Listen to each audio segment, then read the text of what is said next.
Nathalie Saint-Cric, bonjour. Bonjour Christophe. Vous êtes éditorialiste politique à France Télévisions. Votre visage est bien connu de nos auditeurs. Mais vous êtes aussi, c'est une première, écrivaine, romancière. Est-ce qu'on peut dire roman? D'ailleurs, c'est un récit, c'est une enquête et c'est une petite part de roman parce qu'il vous a fallu reconstruire les coulisses d'une histoire d'amour incroyable entre Georges Clemenceau, à la fin de sa vie, 1923-1929, et Marguerite Baldensperger, son éditrice chez Plomb, mais qui va devenir une confidente, une égérie, un amour. Est-ce que c'est un amour platonique d'ailleurs, ou est-ce que c'est un amour abouti? Je pense que c'est entre les deux. C'est-à-dire qu'on sait très bien que c'est un monsieur un peu âgé. On sait également, sans vouloir être trivial, que c'est un monsieur qui a eu des problèmes de santé, qui a été opéré de la prostate en 1912, avec une technique, parce que j'ai quand même fait quelques recherches, qui était extrêmement périlleuse pour l'époque et qui limitait probablement un certain nombre de choses. Mais quand on lit les lettres, on voit que c'est pas du tout je vous embrasse tendrement. Ah non, c'est très chaud. C'est chaud par moment. 668 lettres quand même. Oui. Et on parle de 6 années de relation. Exactement. Et avec quasiment une lettre quotidienne. Et quand par hasard elle ne le répondait pas, il piquait sa crise qui lui arrivait assez fréquemment. Donc c'était une correspondance extrêmement nourrie. Et malheureusement, vous l'avez dit tout à l'heure, elle lui a demandé de brûler les siennes. Donc j'ai été obligée de reconstituer ce qu'elle a pu lui écrire, en lisant ce qu'il lui a écrit lui-même, en l'engueulant tout le temps, en lui disant « j'aime pas votre lettre, vous m'envoyez une coupure de presse, ça m'intéresse pas, vous me parlez comme si j'étais votre petit cousin ». Donc il veut que de l'amour, que de la passion, que des choses enflammées. Et elle, de temps en temps, est un peu en dessous. Mais c'est une femme de son milieu, de son époque, de son âge, avec les drames qu'elle a vécus.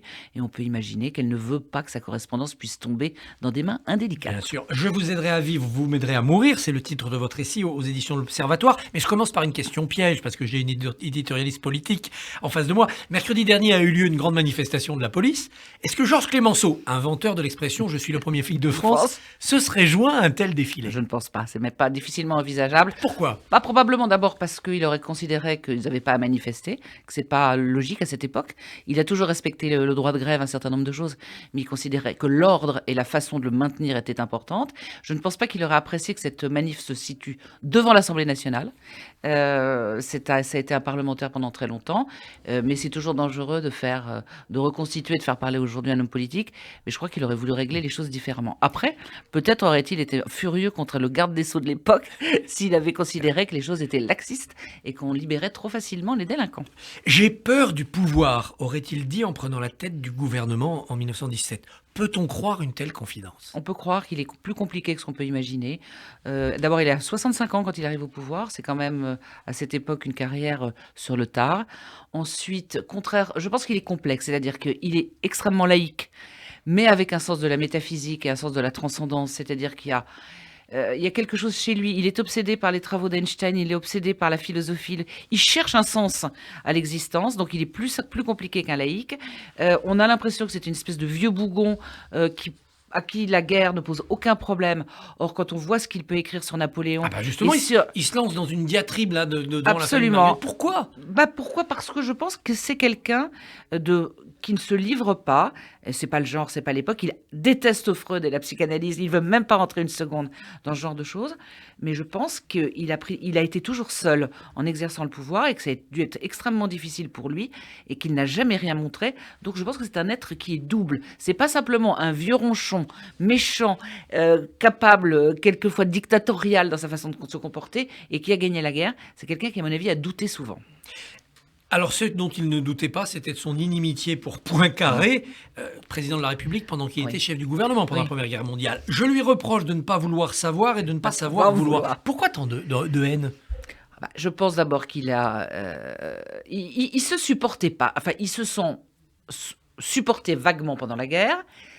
Ils se sont même pris dans les bras à la libération, enfin quand Strasbourg a été libéré, parce que tout le monde était dans l'euphorie, mais Clemenceau avait un mépris, il le trouvait trop ordonné, trop propre sur lui, trop homme de dossier, et vous vous rendez compte qu'il s'est permis pendant la guerre, imaginez aujourd'hui quand même, un président du Conseil, alors c'est le type important, le président du Conseil à cette époque, qui demande à Poincaré de cesser de lui écrire pendant la guerre, parce qu'il lui fait perdre du temps. Donc je pense que Clemenceau était infernal, et c'est son obsession.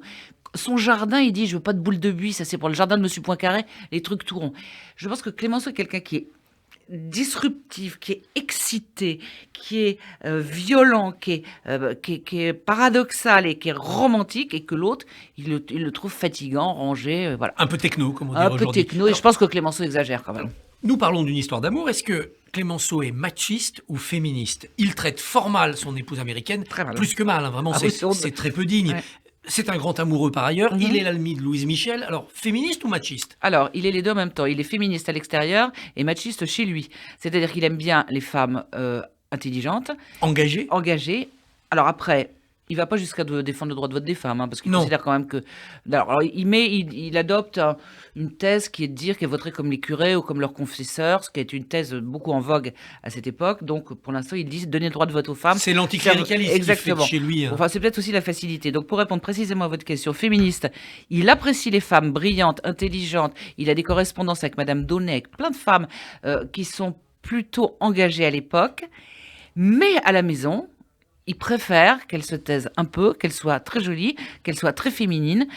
Voilà. Et une femme, ça doit être féminine. Mais il considère que ça ne doit pas exercer, ça peut pas être médecin parce que c'est trop violent d'être médecin. Donc il les veut. Il l'était lui-même. Voilà, exactement. Et il veut qu'une femme, ça soit en extase devant lui. Et si possible, ce soit. Peut-être beaucoup d'hommes rêvent de ça sans oser le dire. Et d'hommes politiques notamment.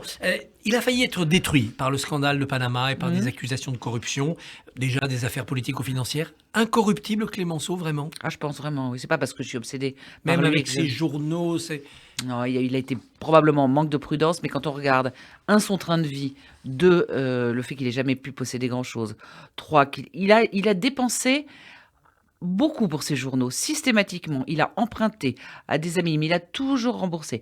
Il a emprunté beaucoup à son père. Sa mère lui donnait de l'argent en douce. Mais il a toujours remboursé. Et c'est pour ça qu'il s'est retrouvé non pas déshérité, mais il avait déjà dilapidé tout son héritage dans ses journaux. Je pense honnêtement que c'est pas quelqu'un qui était intéressé par l'argent. Alors, il a eu un mécène, quelqu'un qui l'a beaucoup aidé, qui s'appelait Christophe Pietri, mais qui payait ses domestiques. Il avait 2 personnes et qui, de temps en temps, lui apportait des choses à manger. Mais je pense pas. Quand on va rue Franklin, quand on va chez lui, à Paris, quand on va à Saint-Vincent-sur-Jard, en Vendée, honnêtement, c'est tout petit, c'est tout. Il y a un dépouillement. Il avait même donné sa pendule et son fauteuil pour payer un absolument comptable qui n'avait pas d'argent pour le payer. Vous citiez le laïcard paradoxal. Si vous n'étiez pas poussé par une éternelle recherche de l'au-delà, dit-il à son ami Claude Monet, le peintre, vous ne seriez pas l'auteur de tant de chefs-d'œuvre. Clémenceau et Dieu, c'est une histoire compliquée. Il y a une religieuse dans les dernières minutes. Sœur Théoneste, qui l'a toujours soigné, qui l'a soigné depuis quand il a eu sa balle tirée lors d'un attentat d'un anarchiste. Cotin, donc juste après la Première Guerre mondiale. Qui l'a soigné quand il a été opéré de la prostate, et à qui il disait je cherche quelque chose à me faire enlever, comme ça je pourrais vous revoir. Confidente ou confesseuse? Les deux en même temps, mais très respectueuse. De son refus de mourir avec des sacrements, c'est elle qui le veille, et il aura une agonie assez difficile. Les gens se souviennent dans l'immeuble qu'il hurlait. Et il avait dit rien, pas de sacrement, je veux pas qu'on fasse tout le baratin, enfin ce que lui a considéré comme du baratin. Elle l'a respecté, mais il s'aimait, c'est-à-dire que elle avait beaucoup soigné des grands blessés pendant la guerre de 14. Il le savait, il le respectait. Elle était alsacienne, Sœur Théoneste. Donc il l'a emmenée à Strasbourg au moment où la ville a été libérée. Il lui faisait des blagues sans arrêt, mais des blagues du genre aujourd'hui j'ai été embrassée par 500 jeunes filles. Et il lui disait vous êtes tellement bien que vous pourriez faire une merveilleuse mère de famille et une épouse. Je pense qu'ils plaisantaient tous les deux. C'est Cyrano avec les religieuses à la fin de la pièce. Voilà. Pourquoi aucun des héritiers de Georges Clémenceau, de ses collaborateurs, ne s'est imposé ensuite? Ils ont fait des carrières, mais Georges Mandel, André Tardieu n'ont pas rayonné sur la vie politique française comme Clémenceau. Je pense d'abord que Mandel, le malheureux, n'a pas pu, mais même avant la guerre, il n'a jamais réussi à s'imposer. Non, mais attendez, je pense qu'il s'entourait de gens qui lui étaient fidèles, mais qui n'étaient pas forcément de fortes personnalités, ou plus exactement avec lesquels il se brouillait. C'est le cas de Tardieu.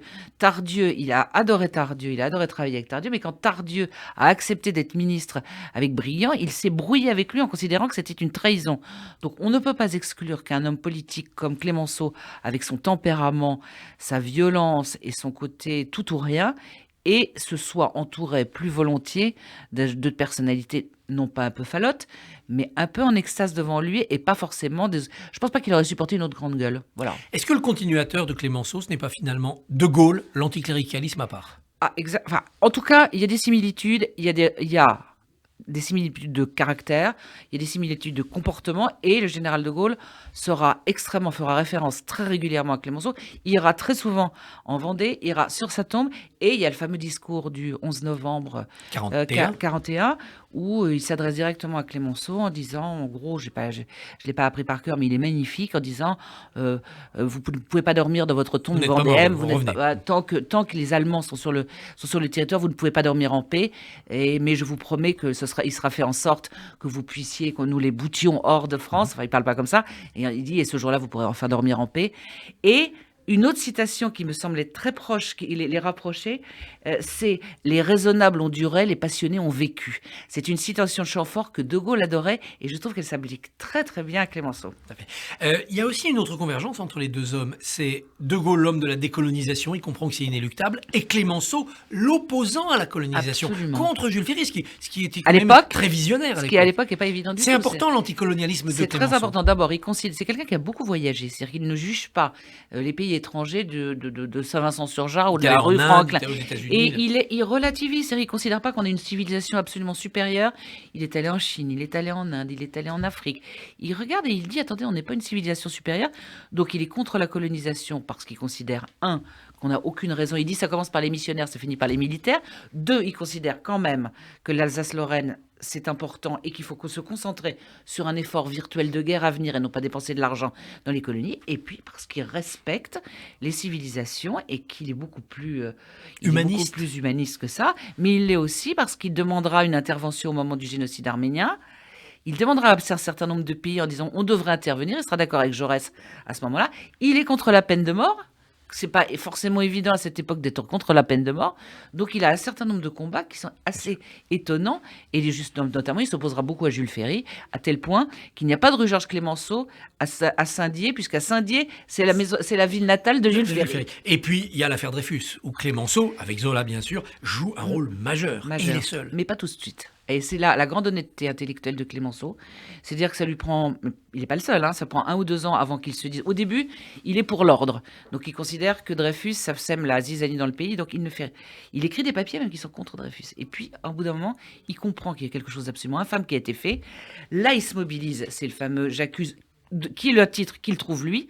C'est-à-dire Zola arrive avec lettre au président de la République et lui il barre en disant non, c'est j'accuse. Il a déjà le sens de la formule.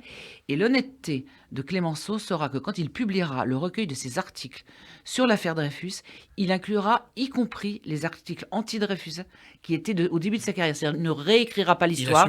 Il assumera tout ce qu'il a fait. Beaucoup de références à Clémenceau dans la vie politique aujourd'hui. Sarkozy, Valls. Est-ce qu'il y a quelqu'un qui est le Clémenceau d'aujourd'hui ? Je n'ai pas l'impression. D'abord, je pense que s'il y avait quelqu'un aujourd'hui qui avait son caractère, son tempérament et tout, il passerait pas les 2 heures après-midi sur une chaîne d'infos ou sur les réseaux sociaux, parce qu'il était, franchement, il se permettait de il faisait des choses insensées, y compris à l'Assemblée, il traitait les gens de tous les noms. Je crois que ses propos feraient que dans un gouvernement, on le sortirait au bout de 2 heures, parce qu'il serait plus un problème qu'une solution. Et s'il revenait aujourd'hui, vous lui poseriez quelles questions dans un 20h à France Télévisions ? Je lui demanderais... Ça m'intéresserait de savoir ce qu'il pense sur la société, ce délite, comme on dit, comme les militaires ont tendance à le dire en ce moment, ou s'il pourrait vivre à cette époque. Je ne suis pas sûre qu'il puisse vivre à cette époque. Nathalie Saint-Cric, Je vous aiderai à vivre, vous m'aiderez à mourir, récit aux éditions de l'Observatoire sur Georges Clémenceau et son dernier amour, Marguerite. Merci. Merci.